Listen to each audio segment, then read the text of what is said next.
ये क्वेश्चन में हम यूक्लिड्स मेथड समझेंगे। बहुत ही सिंपल इजी मेथड है और 2 मार्क्स के लिए क्वेश्चन आ भी सकता है, बराबर। बहुत ही सिंपल है।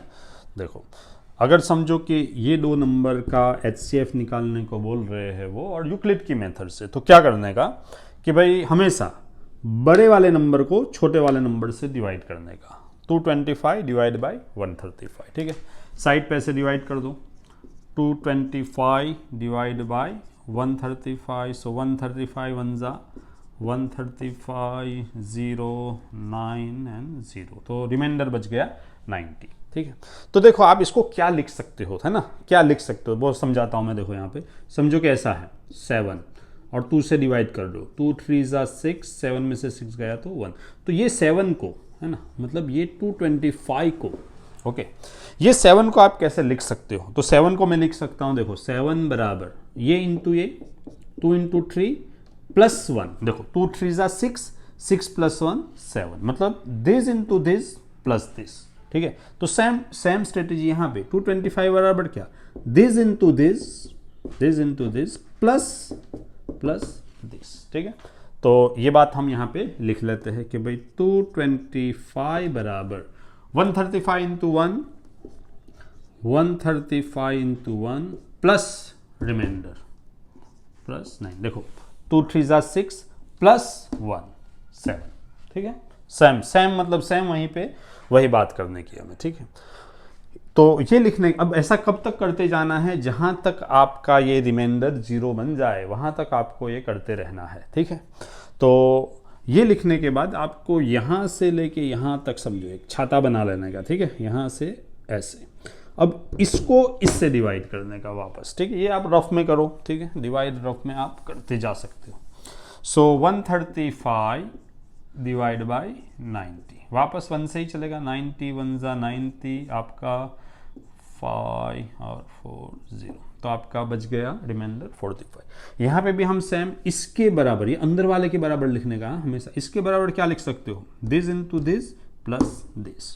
सो 135 बराबर 90 into 1 plus reminder that is 45।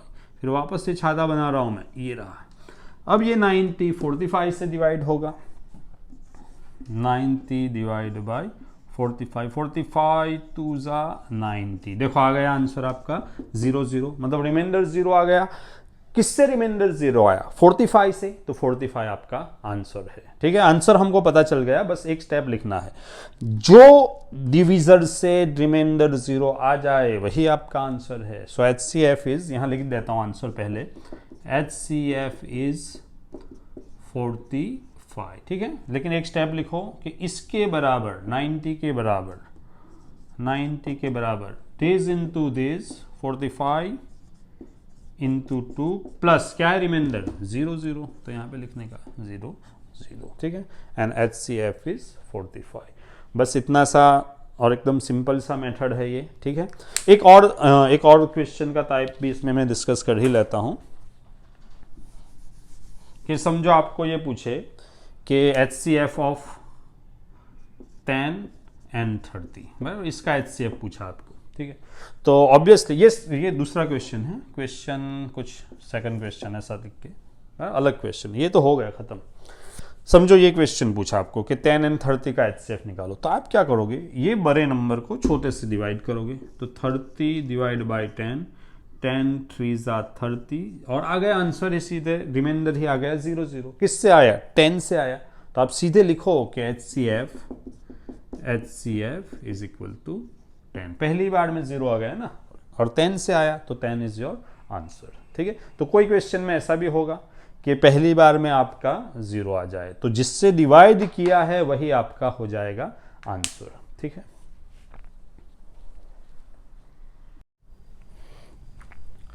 ये क्वेश्चन में हम HCF निकालना सीखेंगे, और वो प्राइम फैक्टराइजेशन मेथड से, बराबर। यूक्लिड मेथड हमने ऑलरेडी सीख लिया है, यहाँ पे हम प्राइम फैक्टराइजेशन करेंगे, ठीक है।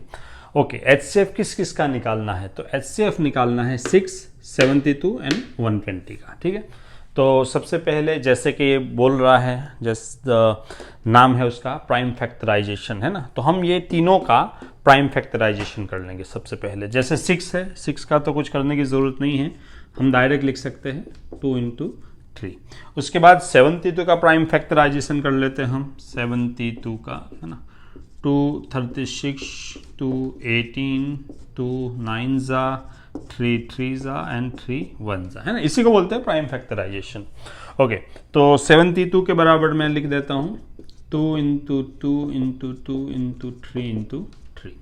ऐसे ही अब प्राइम फैक्टराइजेशन हम करेंगे 120 का, ठीक है। तो 120 का हो जाएगा 260 जा, 230, 215, 3 5 एंड 5 1 जा, ठीक है।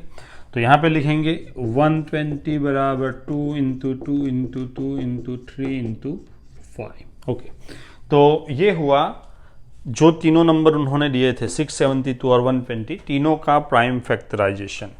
अब आपको अगर ये मेथड से HCF निकालना है तो आपको देखने का, HCF निकाल रहे हैं अभी हम, यहाँ मैं हेडिंग दे देता हूँ HCF, ठीक है। तो HCF निकालने के लिए आप क्या करोगे, देखोगे भाई इसमें क्या कॉमन है, तीनों में कॉमन क्या है। तो देखो 2 यहाँ पर है, यहाँ पर भी है और यहाँ पर भी है, ठीक है। तो यहाँ पे लिखने का HCF बराबर, पहले तो ये एक 2 कॉमन निकला वो लिख दो, और ये 3 भी तीनों में होना चाहिए। तो देखो ये 3, इधर ये वाला 3 और इधर ये 3, तो यहाँ पे इंटू 3 भी कर दो। अच्छा, और कोई नंबर है जो तीनों में है? तो देखो यहाँ पे भी एक्चुअली ये दोनों के पास 2 और 2 है, 2 इधर भी है, लेकिन इसके पास अब कुछ भी बचा नहीं है। तो ये दोनों में अभी कुछ कॉमन है, लेकिन इसके पास अब नंबर हो गए हैं खत्म, ठीक है। तो अब ऐसा कोई नंबर नहीं है बचा जो इसमें भी आए, इसमें भी और इसमें, तीनों में कॉमन कोई नहीं है, ठीक है। तो ये 2 ही नंबर आए 2 एंड 3, ठीक है। तो HCF हो गया हमारा 6। ओके, अगर सपोज आपको यही प्राइम फैक्टराइजेशन से LCM निकालना है, ठीक है। देखो LCM कैसे निकालेंगे, HCF का हम एक और क्वेश्चन देखेंगे, एक दो, ताकि ये बात क्लियर हो जाए कॉमन लेके कैसे करते हैं, ठीक है। फिलहाल अभी LCM देखो, तो LCM में क्या करने का कि नंबर को, यहाँ 6 है तो यहाँ मैंने 2 इंटू 3 लिख दिया, लेकिन यहाँ पे ये 72 है, ठीक है। तो ये जो नंबर होते हैं उसको एक्सपोनेंट फॉर्म में लिखने का, जैसे इसको 2 इंटू 2 इंटू 2 ऐसे नहीं लिखने का, 2 का क्यूब लिखने का, ठीक है, LCM के लिए। तो 72 के बराबर लिखेंगे हम 2 का क्यूब इंटू 3 का, 3 2 बार है, 3 का स्क्वायर, ठीक है। यहाँ तो एक बार था तो इधर इश्यू नहीं था, लेकिन यहाँ पे एक्सपोनेंट फॉर्म में लिखेंगे क्योंकि 2 3 बार है और 3 2 बार है। 120 के बराबर लिखूंगा मैं, 120 बराबर 3 बार है 2, that is 2 cube into 3 into 5। अब LCM कैसे निकालेंगे वो देखो। देखो HCF में तो क्या था, कॉमन लेने का रहता है, ठीक है। अब LCM में हम क्या करते हैं कि भाई हम ये देखेंगे कि पहली बात कि कितने टाइप के नंबर है, कितने नंबर है मतलब, तो समझो एक अलग अलग तरह के 2 3 और 5, ऐसे 3 नंबर है, 2 3 एंड 5, ठीक है। अब 2 देखो कितनी बार है, 1 2 3 बार है, 3 भी देखो इधर भी है, इधर भी है, इधर भी है, 5 सिर्फ इधर भी है, ठीक है। तो आपको ये सारे नंबर लेना है, जितने भी नंबर थे अलग अलग, 2 3 5, 3 अलग अलग टाइप के नंबर है, तीनों नंबर आपको लेना है। लेकिन 2 जैसे कि यहाँ 3 बार है, तो आपको कौन सा वाला 2 लेना है, तो आपको खाली एक बार 2 लेना है, वो कौन सा वाला, हाईएस्ट पावर वाला। तो यहाँ पे ये 2 क्यूब जो है हाईएस्ट पावर है, या ये वाला 2 क्यूब, दोनों ठीक है, 2 में से कोई भी लो, कोई फर्क नहीं पड़ता है, ठीक है। तो मैंने समझो ये 2 क्यूब ले लिया, 2 क्यूब, तो अब ये दोनों 2 लेने की जरूरत नहीं है, हो गया, हाईएस्ट पावर वाले एक बार आप ले लो, बस खत्म, ठीक है।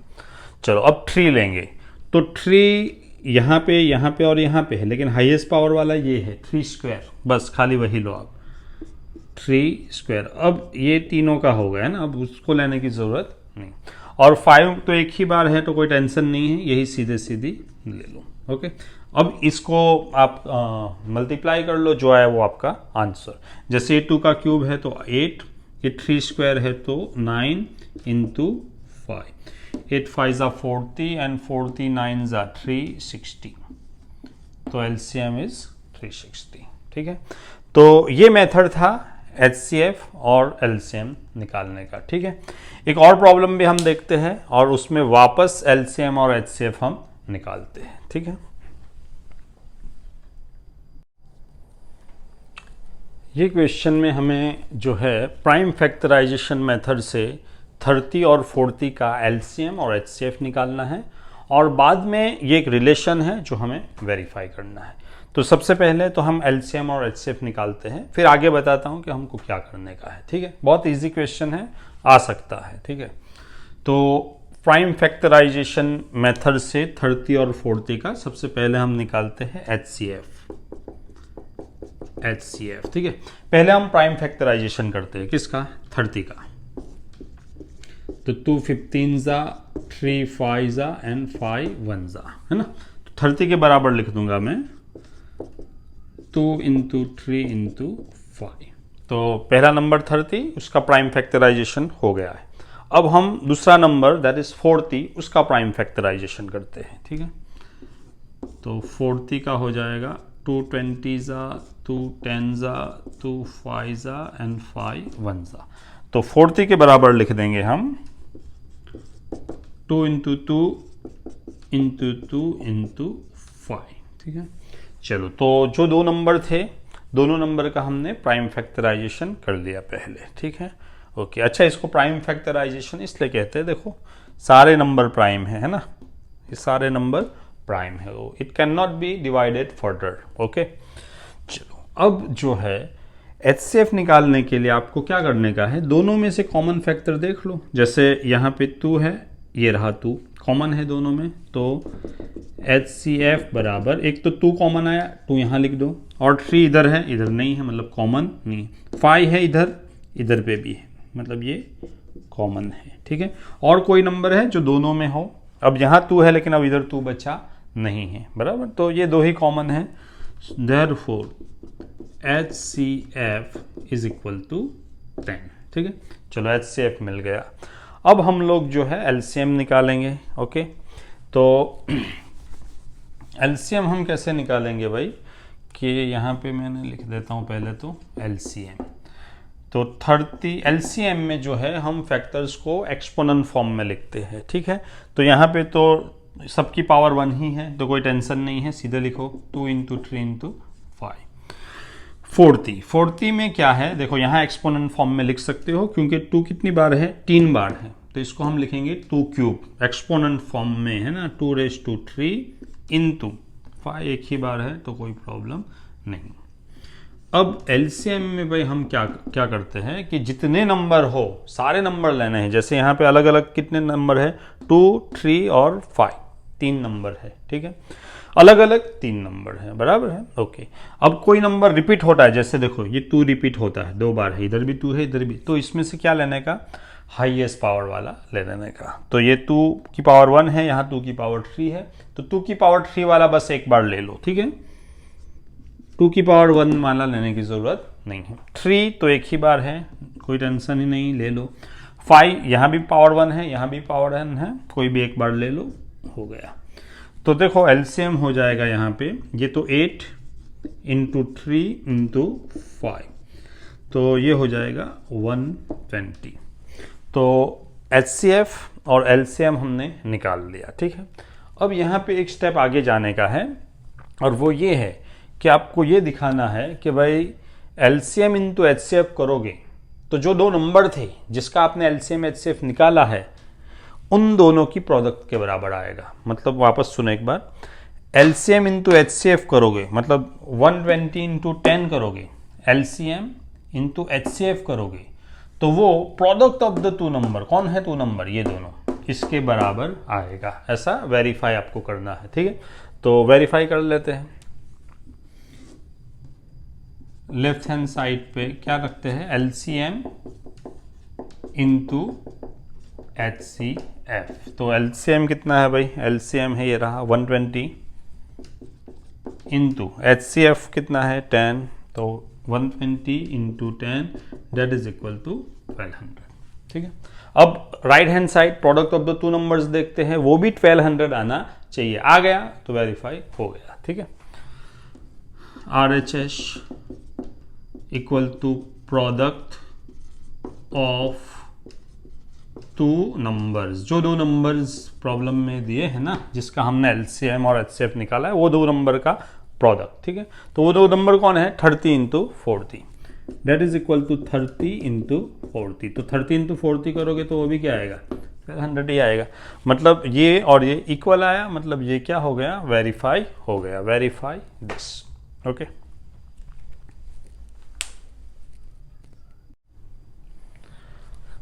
ये क्वेश्चन में जो है आपको HCF दिया हुआ है, इसका मतलब होता है HCF ऑफ ये और ये नंबर, ये दोनों नंबर का HCF 9 है, ऐसा बोल दिया है, ठीक है। आप खाली एलसीएम इन दोनों का, यही दोनों नंबर का एलसीएम ढूंढ के दिखाओ, बराबर। मतलब आपको ये गिवन है HCF इज इक्वल टू 9 और एलसीएम आपको ढूंढने का है, ठीक है। किसका, तो ये दोनों नंबर का, बराबर, 306 एंड 657 का। तो बात ये है भाई कि HCF into LCM is equal to ये दोनों नंबर का प्रोडक्ट। ये एक रिलेशन है, हमने लास्ट क्वेश्चन में ये बात देख ली है ना, कि भाई LCM इंटू HCF वो बराबर होता है जो दो नंबर का LCM HCF लिया है उसकी प्रोडक्ट के बराबर, ठीक है। तो ये हम लिख सकते हैं, ओके। अब HCF की जगह पे हमको ढूंढना है LCM, तो मैं क्या करूंगा, ये HCF जो है 9 वो यहां रख दूंगा HCF की जगह पे। So 9 into LCM is equal to 306 into 657। तो देखो LCM ढूंढना हो तो ये 9 को उधर ले जाना पड़ेगा, देयरफॉर LCM बराबर 306 इंटू 657 डिवाइड बाई 9, ठीक है। अब आप इसको मतलब स्ट्राइक आउट करोगे और ढूंढ सकते हो आराम से भाई LCM क्या है, ठीक है। 9 7 63, 2 7, 9 3 27 है ना। 306 इंटू 73, 306 इंटू 73, ठीक है। तो ये कुछ हो जाएगा आपका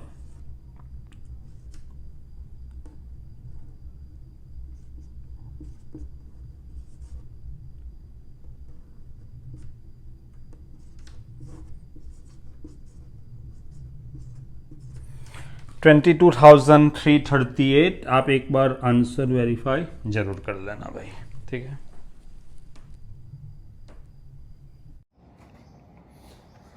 ये क्वेश्चन में हमें ये प्रूव करना है कि भाई ये जो √5 है वो इरेशनल है, ठीक है।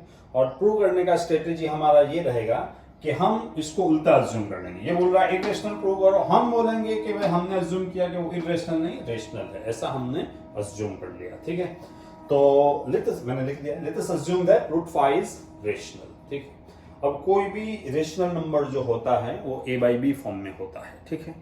तो मैं लिख सकता हूं therefore √5 is equal to a/b, है ना। रेशनल नंबर ऐसा होता है जैसे 2/3, 7/2, ये सब रेशनल नंबर है, ठीक है। और ये शर्त ये है कि ये लोग को प्राइम होने चाहिए। अब मैं समझाता हूँ, को प्राइम का मतलब भी समझाता हूँ आपको, ओके। सो √5 इसको मैंने रेशनल माना है, रेशनल माना मतलब वो ये फॉर्म में होगा a/b फॉर्म में, where a and b are co-prime, a and b are co-prime। अब co-prime का मतलब ये होता है कि जैसे अगर मैं बोलूं a and b co-prime है, मतलब इन दोनों का कोई कॉमन फैक्टर नहीं है, ठीक है। जैसे कि 3 और 7, कोई भी ऐसा नंबर नहीं है जो इन दोनों को डिवाइड करे, ठीक है। समझो एक और एग्जांपल, 4/5, कोई भी ऐसा नंबर नहीं है जो इसको भी डिवाइड करे और इसको भी डिवाइड करे, ठीक है। सो दे आर को-प्राइम। अगर मैं ऐसा बोलूं 6/10, तो ये दोनों को-प्राइम नहीं है, क्योंकि 2 इसको भी डिवाइड कर रहा है और 2 इसको भी डिवाइड कर रहा है, सो दे आर नॉट को-प्राइम। अगर मैं ऐसा लिखूं 10/15, तो ये भी को-प्राइम नहीं है, क्योंकि इन दोनों का कोई कॉमन फैक्टर है, कौन है, 5 इसको भी डिवाइड करेगा, 5 इसको भी डिवाइड करेगा, so this are not coprime, this is not coprime. This is coprime, this numbers are coprime and this numbers are coprime, ठीक है। ओके, तो हमारे पास जो ए एंड बी है वो कोप्राइम है, बराबर, मतलब इसका कोई कॉमन फैक्टर नहीं है, ऐसा कोई नंबर नहीं है जो ए को भी डिवाइड करे और बी को भी डिवाइड करे, ठीक है। अब ये बी मैंने इधर ले लिया, √5b बराबर ए। नाउ दोनों तरफ में स्क्वायर कर रहा हूं, squaring on both side, squaring on both side, ठीक है। तो √5 का हो जाएगा 5, b का स्क्वायर हो जाएगा b square is equal to a square, ठीक। ये लाइन को जरा ध्यान से समझना भाई। इसका मतलब ये होता है कि ये और ये मल्टीप्लाई होके आपको ये दे रहा है, ये और ये मल्टीप्लाई होके ये दे रहा है। उसका मतलब ये होगा कि ये और ये दोनों इसके फैक्टर है। कैसे? जैसे अगर मैं बोलूं कि भाई 2 इंटू 3 बराबर 6, तो 2 इसका भी फैक्टर है और 3 भी इसका फैक्टर है, ये दोनों इसके फैक्टर हैं। यहां से मैं ये भी बोल सकता हूं अगर फैक्टर है मतलब ये इसको डिवाइड करेगा और ये भी इसको डिवाइड करेगा। तो सेम बात यहां पे है, बराबर। 2 की जगह पे यहां 5 है, b स्क्वायर की जगह पे 3 है और a स्क्वायर की जगह पे समझो 6 है। तो क्या होगा कि ये दोनों मल्टीप्लाई करके ये दे रहा है, मतलब ये और ये इसके फैक्टर है, मतलब ये और ये इसको डिवाइड करेगा। तो मैं लिख सकता हूं यहां पे कि 5 डिवाइड्स a स्क्वायर, है ना। ये दोनों किसके फैक्टर है? a स्क्वायर के फैक्टर है, ठीक है। सो 5 डिवाइड्स a स्क्वायर, और अगर 5 a स्क्वायर को डिवाइड करेगा तो a को भी करेगा। सो 5 डिवाइड्स a, ठीक है। चलो, तो हमको एक रिजल्ट मिल गया कि 5 जो है वो a को डिवाइड करेगा, क्योंकि 5 जो है वो a स्क्वायर का क्या है? फैक्टर है, ठीक है। ओके। अब अगर मैं आपको ये बोलूं कि 5 जो है वो 10 को डिवाइड करेगा, अगर मैं ऐसा बोलूं आपको, तो इसका मीनिंग क्या होता है? अगर मैं ऐसे बोल रहा हूं आपको 5 डिवाइड्स 10, ऐसा है, मतलब 10 को 5 डिवाइड करेगा और यहां पे आपको कोई नंबर मिलेगा, जैसे कि 5 2 10 और हो जाएगा रिमाइंडर 0, बराबर। मतलब अगर 5 10 को डिवाइड करेगा, इसका मतलब क्या होता है? 5 इंटू कुछ करोगे तो आपको 10 मिलेगा, और यहां पे ये कुछ जो कोई नंबर है वो क्या है? तो वो 2 है। 5 2 10, तो यहां पे 5 a को डिवाइड कर रहा है, इसका मतलब क्या होता है कि 5 इंटू कुछ नंबर करोगे तो क्या मिलेगा आपको? a मिलेगा। लेकिन यहां पे तो 10 था, तो हमें ये नंबर पता चल गया क्या है, लेकिन यहां पे a है, लेटर है, तो यहां पे हमें वो नंबर अभी पता नहीं है। तो वो नंबर को मैं कुछ मान लेता हूं, c मान लेते हैं, ये नंबर मैंने मान लिया c। तो 5 इंटू c बराबर होगा a।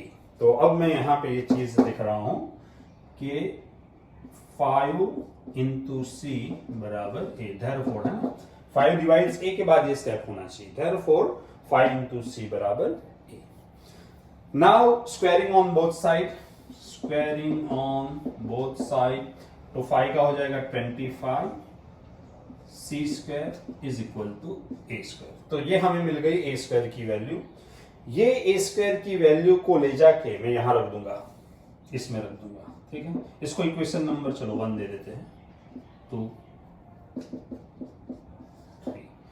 3 से वैल्यू मैं रख रहा हूं 1 में, सब्स्टिट्यूटिंग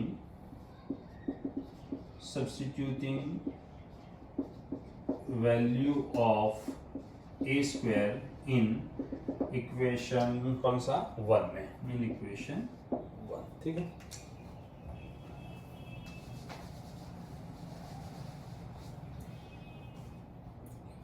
तो यहां पे a स्क्वायर की वैल्यू क्या सब्स्टिट्यूट करना है? 25c square. Okay, so 5b square is equal to a square की वैल्यू ये 25c स्क्वायर।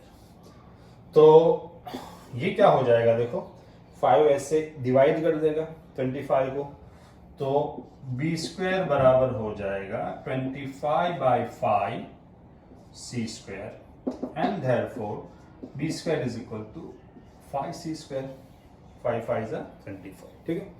ओके, अब ये लाइन को भी हम ऐसे ही इंटरप्रेट करेंगे जैसे हमने इसको इंटरप्रेट किया था कि भाई ये दोनों का मल्टीप्लिकेशन ये हो रहा है, मतलब ये दोनों इसके फैक्टर है। तो सेम बात है यहाँ पे, ये दोनों का, इसका और इसका मल्टीप्लिकेशन ये हो रहा है, मतलब ये दोनों इसके फैक्टर हैं, मतलब ये दोनों इसको डिवाइड करेंगे, बराबर है। लेकिन मैं दोनों का नहीं लिखूंगा, मैं सिर्फ 5 का लिखूंगा, हमको जिसका काम है हम उतना ही लिखेंगे। सो 5 divides b square, therefore 5 divides b, ठीक है। ये अपना रिजल्ट नंबर लिख दो 4।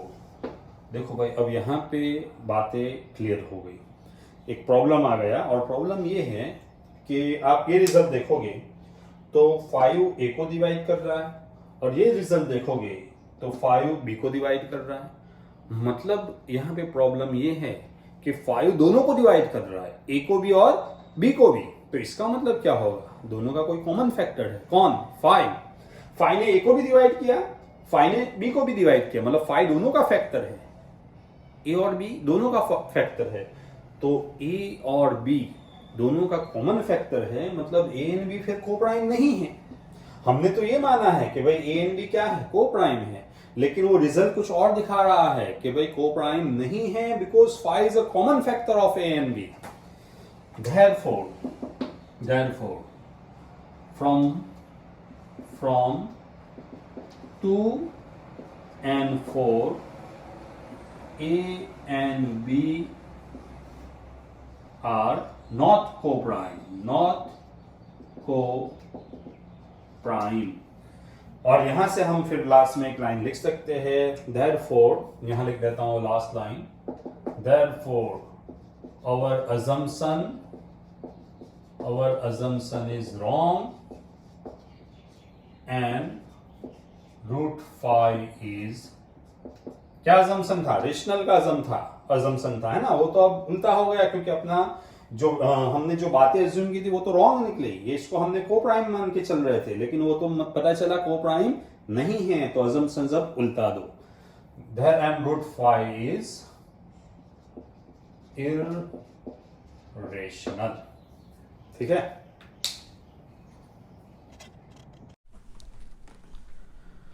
तो ये क्वेश्चन में हमको ये प्रूव करना है कि भाई 3 + 2 √5 जो है वो इरेशनल है, ठीक है। तो यहाँ पे भी हम जैसा हमने क्वेश्चन 1 में किया था, सेम स्ट्रेटेजी कि भाई 3 + 2 √5, लेट 3 + 2 √5 इज रेशनल, ऐसा अज्यूम, उल्टा अज्यूम कर लेंगे। जो प्रूव करना है उससे उल्टा अज्यूम कर लेंगे कि भाई ये इरेशनल नहीं है, रेशनल है। और रेशनल है मतलब कौन सा फॉर्म होगा, a/b form.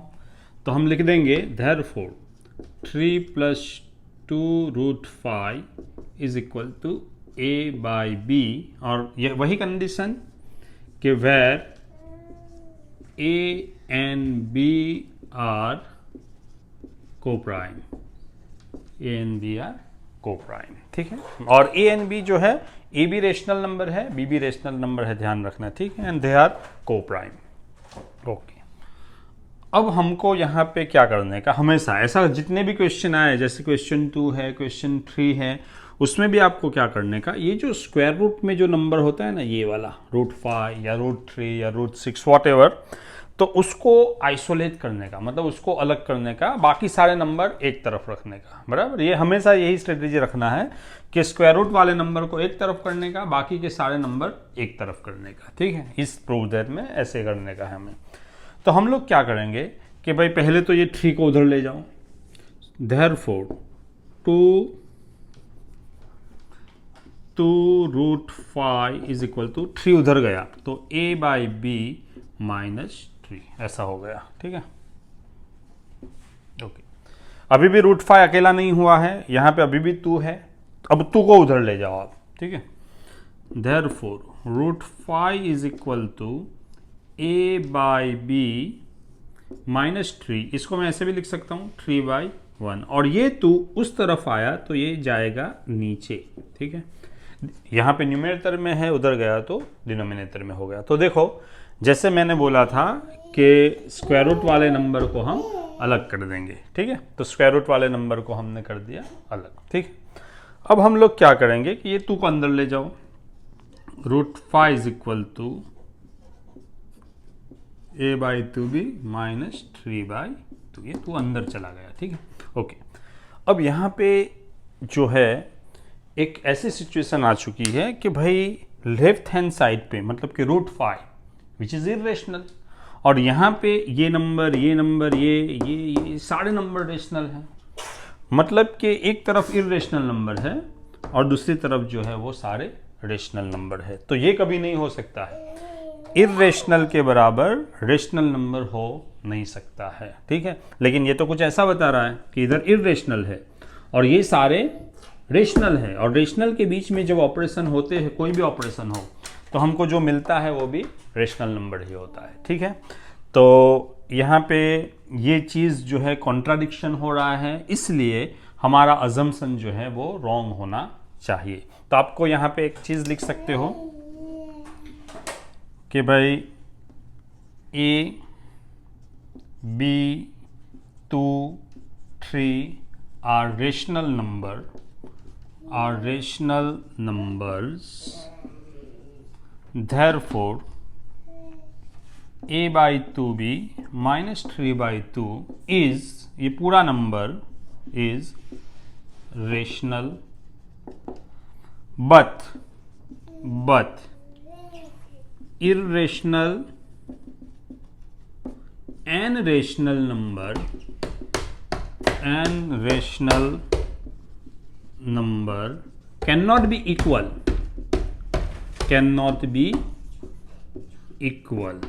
therefore our assumption is wrong and 3 plus 2 √5 is not rational but it is irrational। ये स्टेटमेंट आपको लास्ट में लिख देना है, ठीक है।